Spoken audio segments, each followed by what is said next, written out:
अस्सलाम वालेकुम स्टूडेंट, मेरा नाम है डॉक्टर इमरान खानज़ादा और आप देख रहे हैं medical aspirant. Student, Cape Town की यूनिवर्सिटी में, मेडिकल यूनिवर्सिटी में 2003 में एक बड़ा दिलचस्प वाक़या पेश आया और हुआ कुछ यूँ कि उस यूनिवर्सिटी में एक शख्स जिसका नाम हिमल्टन था, उसको मास्टर ऑफ मेडिसिन की डिग्री से नवाजा गया। ये एक डिग्री, एक ऑनररी डिग्री थी, एजाज़ी तौर पर डिग्री इसको दी गई थी। ये डिग्री उन्होंने कोई पढ़ के हासिल नहीं की थी। अब इस वाक़े में सबसे अहम और दिलचस्प बात क्या थी कि जिस शख्स को ये डिग्री दी गई, यानी उसका नाम था हिमल्टन, वो शख्स किसी तालीमी इदारे से या किसी भी स्कूल से पढ़ा हुआ नहीं था। यानी वो बिल्कुल एक अंगूठा छाप शख्स था, यानी ज़िंदगी में कभी किसी तालीमी इदारे में नहीं गया, अंगूठा छाप था, लेकिन उसको दुनिया के सबसे बड़े सर्जन होने का एजाज़ हासिल था। आखिर ऐसा क्या हुआ और उसमें ऐसी क्या खूबियाँ थीं जिसकी बेस पर उसको ये डिग्री से नवाजा गया। आइए हम इस पूरी स्टोरी को समझने की कोशिश करते हैं।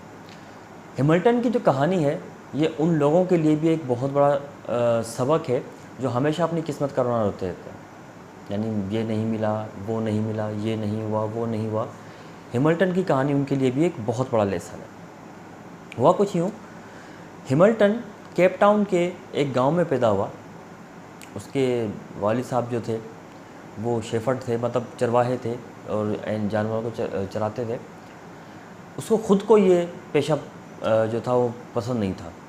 उसने इस चीज़ को छोड़कर मेहनत मजदूरी की तरफ तवज्जो दी और उसके गांव में करीब ही कोई एक इमारत बन रही थी और वो इस इमारत के तामीराती काम में शामिल हो गया। अब वक्त गुजरता गया, हिमल्टन एक इंतहाई मेहनती शख्स था और बहुत जल्द ही उस जो काम का ठेकेदार था उसकी नज़र पड़ गई। ठेकेदार ने देखा कि ये शख्स तो काफ़ी काम का है। जब ये सारा काम मुकम्मल हो गया तो उस ठेकेदार ने हिमल्टन को ऑफ़र की कि मुझे कुछ और काम का भी ठेका मिला है और वो केप टाउन की मेडिकल यूनिवर्सिटी में कुछ कंस्ट्रक्शन करनी है, तो आप अगर चाहें तो मेरे साथ चलें। हिमल्टन उसके साथ हो लिया और वहाँ भी जाकर उसने अपनी मेहनत दयानतदारी के साथ काम किया और ठेकेदार को बहुत ज़्यादा मुतासिर करने में कामयाब हो गया। इसके इस मेहनत वाले काम को देखकर उसको उसी यूनिवर्सिटी में घास काटने की, यानी एक टेनिस का कोर्ट था, उस पर घास काटने की नौकरी पर रख लिया गया। अब वो वहाँ पर घास काटा करता था और जो भी उसकी आमदनी होती थी सब अपने गांव यानी अपने फैमिली को, घर वालों को भिजवा दिया करता था। एक दिन उस यूनिवर्सिटी के एक प्रोफेसर थे, डॉक्टर रॉबर्ट, वो जो ज़राफ़ा होता है उनके ऊपर स्टडी कर रहे थे, उनके ऊपर रिसर्च कर रहे थे। और उनकी रिसर्च का जो उन्वान था वो ये था कि वो जो जिराफ़ होता है, ज़राफ़ा, जब वो पानी पीता है तो गर्दन झुका के पानी पीता है, तो गर्दन झुका कर पानी पीने की वजह से वो बेहोश क्यों नहीं होता। ये स्टडी चल रही थी और उस स्टडी के दौरान, उस रिसर्च के दौरान उन्हें जिराफ़ का ऑपरेशन करना था। अब ऑपरेशन के दौरान अचानक से जो ज़राफ़ा होता है उसको होश आ जाता है। अब उसको कंट्रोल करना बड़ा मुश्किल हो जाता है। प्रोफेसर बाहर निकलते हैं, बाहर निकलने के बाद वो इधर लोगों को देखना शुरू करते हैं मदद के लिए, तो अचानक उनकी नज़र पड़ती है हिमल्टन पे, जो कि घास काट रहा होता है। हिमल्टन एक बड़ा ताकतवर जिस्म का शख्स का मालिक होता है। वो फ़ौरन उनको बुलाते हैं, उनको मदद के लिए कहते हैं। हिमल्टन एकदम भाग दौड़ता हुआ जाता है और ज़राफ़े की गर्दन से उसको पकड़ लेता है। अब जैसे ही ज़राफ़े की गर्दन उसको पकड़ लेता है, मजबूत जिस्म होने की वजह से वो काफ़ी मजबूती से पकड़ लेता है और ऑपरेशन वो शुरू कर देता है।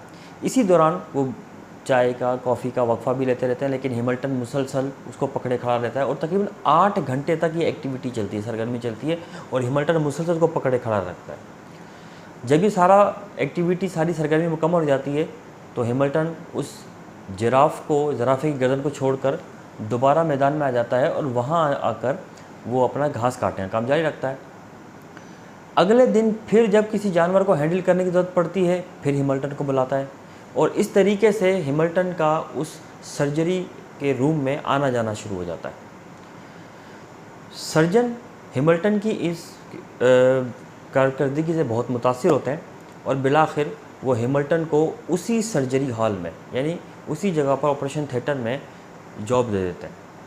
अब वो सर्जन्स की मदद करता है मुख्तलिफ़ किस्म के सर्जरी की कामों में। वक्त गुज़रता रहता है और अब हिमल्टन तमाम सर्जन को देख कर कुछ सर्जिकल प्रोसीजर सीख चुका होता है और ख़ास तौर पर जिस सर्जिकल प्रोसीजर में उसको बहुत ज़्यादा महारत हासिल हुई वो था ऑपरेशन के बाद टाँके लगाना। हैमिल्टन टाँके लगाने का इस कदर माहिर हो जाता है कि सीनियर डॉक्टर्स जूनियर डॉक्टर्स को ट्रेन करने के लिए उसको हिदायत करते हैं कि आपने अगर किसी से सीखना है तो हैमिल्टन से सीखें। और इस तरह आहिस्ता आहिस्ता आहिस्ता वो जूनियर डॉक्टर्स के सीनियर डॉक्टर के साथ साथ जूनियर डॉक्टर्स में भी बेइंतहा पॉपुलर होता गया। फिर इसकी ज़िंदगी में एक और मोड़ आता है और इस केपटाउन की मेडिकल यूनिवर्सिटी में एक प्रोजेक्ट स्टार्ट होता है हार्ट ट्रांसप्लांट का। और हैमिल्टन की काबिलियत को और उसके महारत को देखकर डॉक्टर या सर्जन जो होते हैं उनका एज ए असिस्टेंट के तौर पे उसको कर देता है और वहाँ से वो बहुत कुछ सीखने का उसको मौका मिलता है। अब वक्त गुजरता रहता है, हैमिल्टन वहाँ से बहुत सारी चीज़ें एक्वायर्ड करता रहता है, बहुत सारी चीज़ें सीखता रहता है। हैमिल्टन की ज़िंदगी में सबसे बड़ा जो मोड़ आया वो उस वक्त आया जब इसी मेडिकल कॉलेज में लिवर ट्रांसप्लांट के प्रोजेक्ट पे काम स्टार्ट हुआ। अब लिवर ट्रांसप्लांट में लिवर को ट्रांसप्लांट करने में बहुत ज़्यादा मुश्किलात सामने आ रही थी और इन मुश्किलात की निशानदेही करने में हैमिल्टन का सबसे बड़ा किरदार साबित हुआ। और वो कैसे? हैमिल्टन ही वो शख्स था जिसने हेपेटिक आर्टरी को मेंशन किया और इस डिस्कवरी की बेस पर ही लिवर को ट्रांसप्लांट करना आसान हो गया। इसके बाद हैमिल्टन तरक्की की मनाजिल तय करता गया।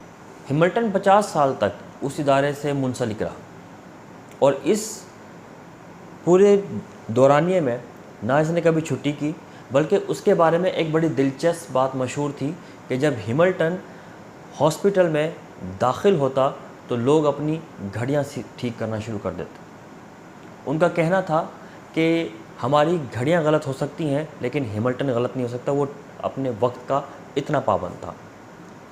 2005 में हैमिल्टन का इंतकाल हुआ और उसके बाद जितने भी सर्जन इस केपटाउन की मेडिकल यूनिवर्सिटी से डिग्रीज लेकर निकलते थे उन सब के लिए ये बात लाजमी थी कि वो हैमिल्टन की कब्र के साथ अपनी तस्वीर खिंचवाएं।